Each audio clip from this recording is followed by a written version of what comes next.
নমস্কার, আমি শ্রী মিলন অধিকারী। দেখতে থাকুন শ্রী মিলন অধিকারীর চমৎকার টোটকা। চ্যানেলটিকে সাবস্ক্রাইব, লাইক এবং শেয়ার, কমেন্ট বক্সে অবশ্যই কমেন্ট করবেন।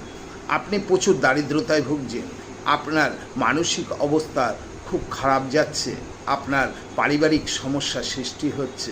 এই শ্রাবণ মাসটিতে দেবাদিদেব মহাদেব মা পার্বতী সবার মনের বাসনা পূর্ণ করে এবং সকল ভক্তের মনের দুঃখ কষ্ট যন্ত্রণা দূর করে। আপনি কি করবেন? আপনি সোমবার করে, রবিবার কিংবা সোমবার করে আপনি আপনার আশেপাশে যদি কোনো কুমারী মেয়ে থাকে কিংবা কোনো বউ থেকে থাকে, নতুন বউ, তাহলে তাদেরকে নীল সবুজ চুড়ি আর লাল চুড়ি এই দুটো মিলিয়ে দান করুন। আর কি করবেন? আপনি আখের রস দিয়ে আপনি দেবাদিদেব মহাদেবকে স্নান করান, একটি বিল্লপত্র চন্দন সমেত দেবাদিদেব মহাদেবকে অর্পণ করুন। দেখবেন কিছুদিনের মধ্যে আপনার